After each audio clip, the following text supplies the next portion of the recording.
Hello, Rama Pupote. Hope all are in good health, feeling great, wonderful, having a happy and peaceful life. Now let's continue with the next devotee, Subbalakshmi Ammal. Bhagavan's relationship with the cooks was unique. He interacted with them, mostly child widows, like a friend. It was a simple, warm relationship, but at the same time, he imparted to them the high teaching that he shared with great scholars. He enabled them to experience the real depth of the teaching.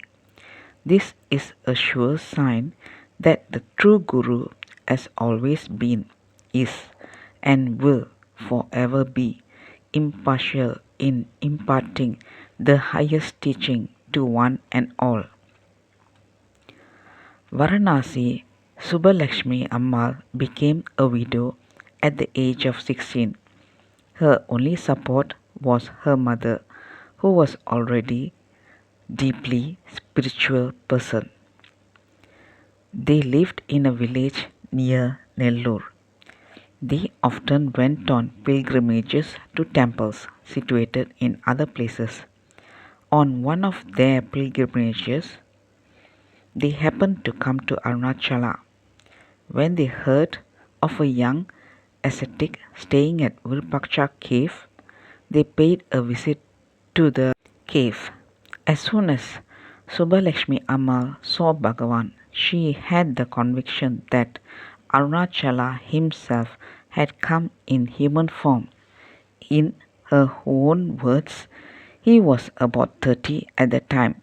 He was bright and shining like burnished gold. His eyes were blooming like the petals of a lotus. An immense peace surrounded the Swami. When she was 31 years old, she came again to Bhagavan. By now, he had come to the present ashram at the foot of the hill. She could spend only a very short time. A year passed. She was longing to be in the presence of Bhagavan, but could not. One day she had a dream in which a learned Pandit, well known to her, told her, "Where is the need for you to search elsewhere? Entrust yourself to Bhagavan Ramana. He is God Himself. He would lead you to salvation." Along with her friend Nellur Paravatma, she reached the presence of Bhagavan. Both of them had planned to travel to Varanasi, Benares, and settle down permanently in that holy city. Before embarking on such a vital pilgrimage, she wanted spiritual guidance from Bhagavan. She asked Bhagavan, "What is Atma, the Self? Is it the limitless ether of space, or the awareness that concises everything?" Bhagavan looked at her intently and said, "Abide in the Self, free from thoughts." Instead of enquiring about the nature of the Self, Subbalakshmi Ammal felt her mind melting away. No thoughts arose, only the feeling of immense peace pervaded her whole being. Dropping her Varanasi pilgrimage, she stayed in town and came to the presence of Bhagavan every day, immersing herself in the silence and peace.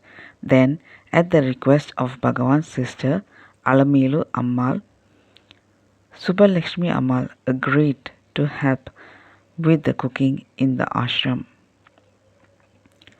The presence of Bhagavan guiding them in the kitchen gave her a fillip to continue her services. Her adhering to the strict orthodox way of life and the heaviness of work demanding her whole attention made her go back to her village. As time passed, she started feeling a vacuum in her meditation. The anguish caused by staying away from the Guru made her come back to the ashram. She experienced peace and was even happier to learn that on that very morning of the day that she arrived, Bhagavan had told Santamal to reserve some food for Subbalakshmi Ammal, who was arriving that day. This deep love of Bhagavan and his paying special attention to her even in her absence made her stay with Bhagavan and serve him the rest of her life. Again, she started feeling that the load of work thrust on her in the kitchen was preventing her from meditating. The master understood her anguish and told her one day, "It looks as if you are still hankering after meditation." She replied, "Yes, Bhagavan, but what have I got except endless work in the kitchen?" Bhagavan smiled at her and said, "Your hands may do the work, but your mind can remain still. You are that which never moves. Realize that, and you will find that work is not a strain. As long as you think that you are the body and that you are doing the work, you will feel your life to be an endless toil. In fact, it is the mind that toils, not the body. Even if your body keeps quiet, will your mind keep quiet too? Even in sleep, the mind is busy with its dreams." She asked, "Why can't I always remember that I am not the body?" Bhagavan smiled and replied, "Because you haven't had enough of it." That's all, folks. Let's continue in the next chapter. Thank you. Bye bye. Rama Rama Pupoda.